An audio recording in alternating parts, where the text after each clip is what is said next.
Assalamualaikum warahmatullahi wabarakatuh dan salam budi luhur.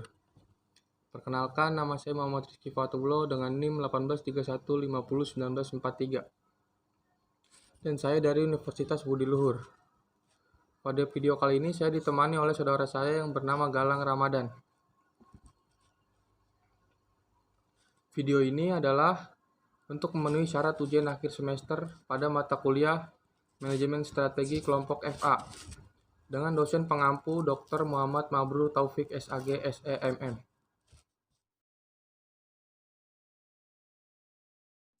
Di sini saya akan membahas strategi internasional. Strategi internasional adalah penjualan produk di pasar-pasar yang berada di luar pasar domestik perusahaan. Salah satu alasan diterapkannya strategi internasional adalah bahwa pasar internasional menghasilkan peluang baru yang potensial. Motif tradisional lainnya bagi perusahaan untuk menjadi perusahaan multinasional adalah untuk mengamankan sumber daya yang dibutuhkan. Apa saja tujuan strategi internasional? Di sini tujuan strategi internasional ada 5. Yang pertama itu mengidentifikasi apa yang dimaksud dengan bisnis internasional. Yang kedua itu memilih metode apa saja yang dapat ditempuh bagi perusahaan yang hendak melakukan ekspansi produk ke luar negeri. Yang ketiga itu memahami motivasi melakukan internasionalisasi bisnis. Yang keempat itu menjelaskan cara memperoleh keunggulan kompetitif di pasar global. Dan yang kelima itu menerangkan tentang strategi global total. Di sini juga ada bisnis internasional. Bisnis internasional adalah segala aktivitas bisnis yang melewati batas-batas wilayah suatu negara. Terus penggolongan bisnisnya internasional dibagi menjadi 2, yaitu berdasarkan jenis aktivitas bisnisnya, dan yang kedua itu berdasarkan tahapan evolusioner. Apa saja metode go internasional? Metode go internasional itu ada 10. Yang pertama itu ekspor, yang kedua itu pemberian lisensi, yang ketiga itu fence fishing, yang keempat itu kontrak manajemen, yang kelima itu kontrak manufaktur, yang keenam itu investasi langsung, yang ketujuh itu patungan, yang ke-8 itu pembukaan cadangan, yang ke-9 itu operasi global, dan yang terakhir 10 itu investasi portofolio. Di sini juga ada metode go internasional ekspor. Di sini ada 2, yaitu ekspor langsung, yang kedua itu ekspor tidak langsung. Di sini juga ada jenis perantara. Di sini ada 4. Yang pertama itu agen ekspor manufaktur, yang kedua itu wakil manufaktur, yang ketiga itu agen komisi ekspor, dan yang keempat itu pedagang ekspor. Jadi juga ada kelebihan dan kekurangannya. Kelebihannya itu yang pertama resiko amat kecil dan meningkatkan penjualan serta mengurangi stok barang perusahaan. Yang kedua itu eksportir tidak terlibat dalam masalah yang berkaitan dengan iklan usaha di luar negeri. Yang ketiga itu merupakan cara mudah untuk mengidentifikasi potensi pasar dan memperkenalkan merek dagang. Di sini juga ada kekurangan. Yang pertama itu melakukan ekspor mungkin lebih mahal dibandingkan metode lain. Yang kedua itu kurang dapat digunakan sebagai alat penetrasi pasar yang optimal karena mengepakkan atau promosi yang kurang digarap dengan benar. Yang ketiga itu tambahan pangsa pasar dapat hilang bila pesaing lokal menjiplak produk atau jasa yang ditawarkan eksportir.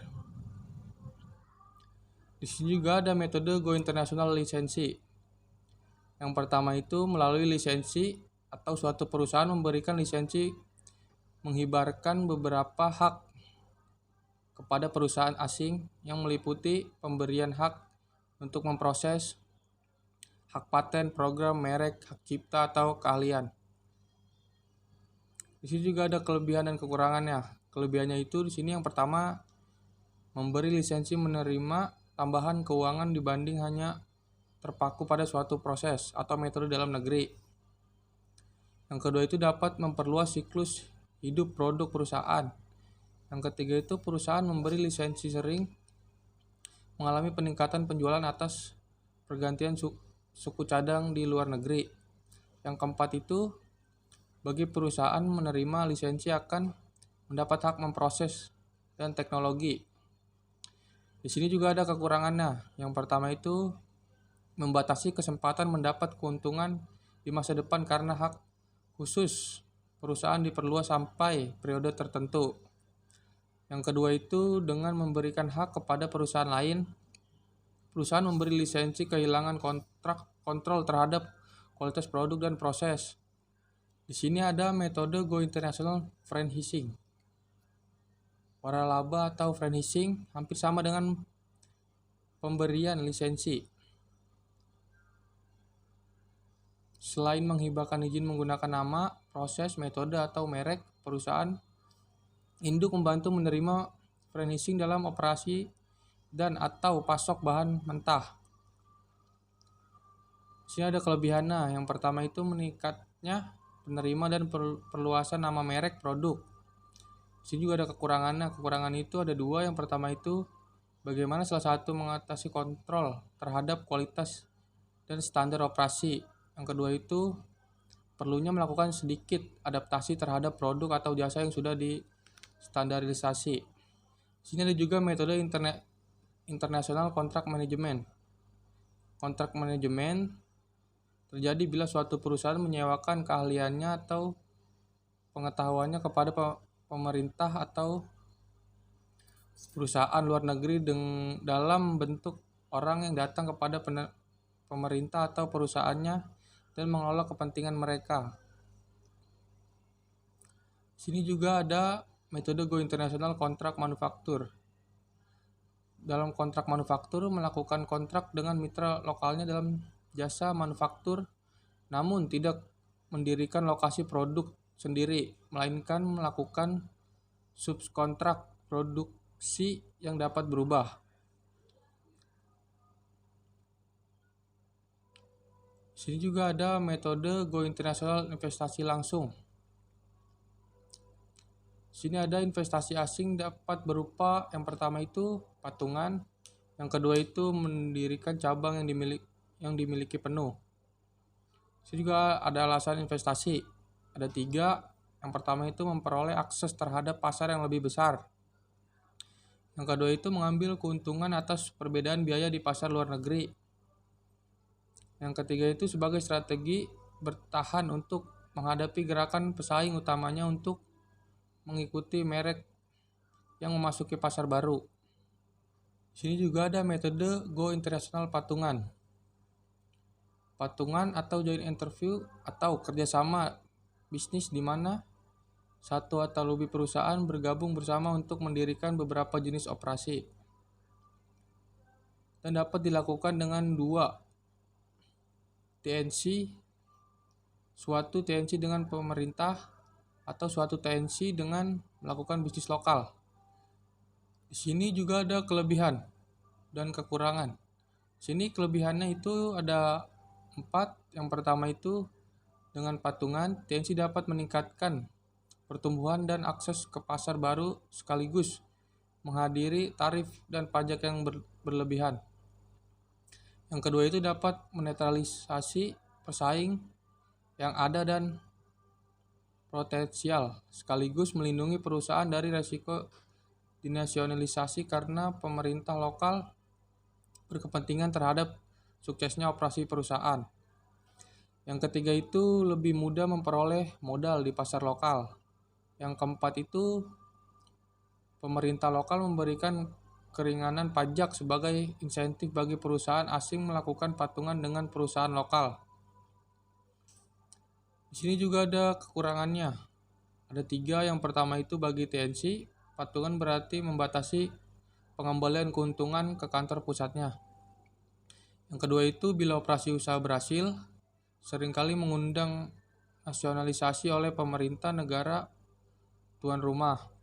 Yang ketiga itu menimbulkan masalah kontrol dan mengambil keputusan.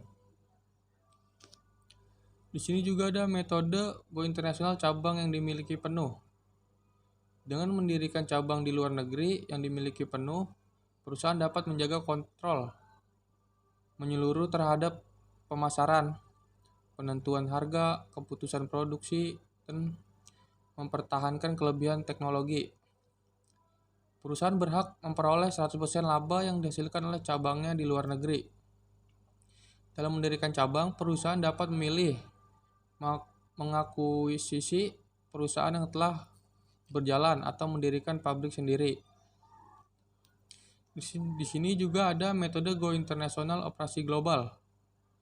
Bila dunia semakin berkembang menjadi pasar global di mana produk menjadi standar di semua budaya, maka perusahaan dapat memproduksi dan menjual produk yang dapat diandalkan dengan biaya yang murah di seluruh dunia. Di sini ada juga metode Go International investasi portofolio. Investasi dalam bentuk surat-surat berharga yang dapat diperjualbelikan di pasar internasional. Alasannya itu ada 4. Yang pertama itu melakukan diversifikasi portofolionya di berbagai pasar dan lokasi. Yang kedua itu untuk memperoleh keuntungan yang lebih tinggi. Yang keempat itu menghindari risiko politik.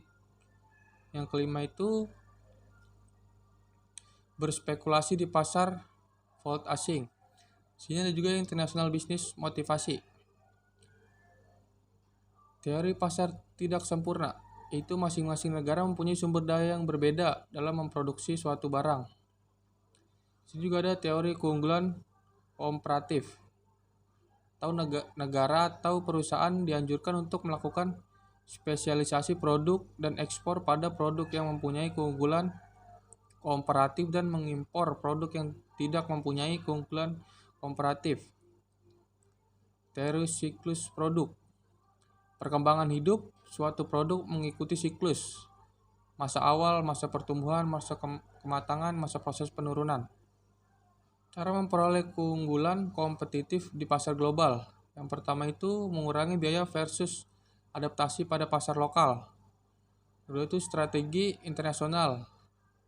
Ada 3. Yang pertama strategi global, yaitu menentukan pada skala ekonomi dengan produk dan jasa yang terstandarisasi dan tersentralisasi pada operasi di beberapa lokasi.